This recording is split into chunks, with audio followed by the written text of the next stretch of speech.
আজকে একজন মামুনুল হকের জন্য আমাদের ভোট কেন চাইতে হবে? ইমানের তাগিদে একজন মানুষ তো মামুনুল হককে ভোট দিতে বাধ্য। আজকে কেন তার জন্য জনসভা করে আপনাদের কাছে ভোট ভিক্ষা চাইতে হবে? বরং প্রত্যেকেই তো নিজ উদ্যোগে ইমানদারদের কাছে দাওয়াত পৌঁছানোর কথা। আমি আজকে এখানে শুধু একজন বন্ধুর জন্য ভোট চাইতে আসি নাই, আমি এসেছি যুগের একজন শাইখুল আরব আল আজম হযরত মাদানির জন্য ভোট চাইতে। আমি আজকে একজন বন্ধু মামুনুল হকের জন্য ভোট চাইতে আসি নাই, আমি এসেছি যুগের শাইখুল হিন্দের জন্য ভোট চাইতে।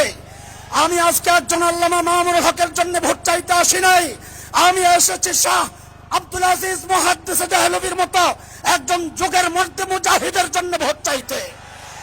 একজন মজলুম জননেতা মামুনুল হককে যদি সংসদে পাঠানো যায়, এদেশের স্বাধীনতা সার্বভৌমত্ব রক্ষা হবে, এদেশের দুর্নীতিবাজরা পলায়ন করতে বাধ্য হবে।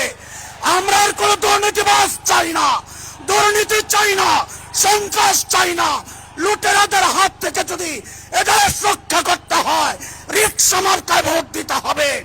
আগামীর মার্কা বাংলাদেশের মার্কা, স্বাধীনতার মার্কা, মামুনুল হকের মার্কা, আলেমদের মার্কা, তাওহীদি জনতার মার্কা, নবী প্রেমিকদের মার্কা, সন্ত্রাস বিরোধীদের মার্কা, দুর্নীতি বিরোধীদের মার্কা।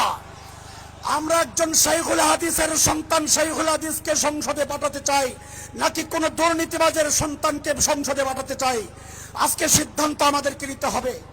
আমাদের কথা স্পষ্ট, শুধু ভাই মাওলানা মামুনুল হক নয়, সারা বাংলাদেশে যতজন আলেম নির্বাচন করছে, আমি আজকে এই মিডিয়ার মাধ্যমে সারা বাংলাদেশের মানুষকে এই আহ্বান জানাচ্ছি, যেখানে আলেম পাবেন, ইমানদার পাবেন, দেশপ্রেমিক মানুষ পাবেন এবং আল্লাহ ভীরু মানুষ পাবেন, সেখানে যদি একাধিক প্রতিপক্ষ থাকে, একাধিক ক্যান্ডিডেট থাকে, যাকে আপনারা উপযুক্ত মনে করবেন তাকেই আপনার সমর্থন দিবেন।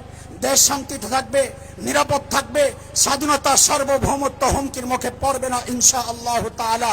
আগামীর বাংলাদেশ হবে ইসলামের বাংলাদেশ ইনশাআল্লাহ। আগামীর বাংলাদেশ হবে পাশ্চাত্যের গোলামদেরকে তাড়ানোর বাংলাদেশ ইনশাআল্লাহ। আমরা ভারতের গোলাম চাই না, আমরা আমেরিকার গোলাম চাই না, পাশ্চাত্যের গোলাম চাই না, একজন আল্লাহর গোলাম আল্লামা মামুনুল হক চাই, আল্লামা মামুনুল হক চাই।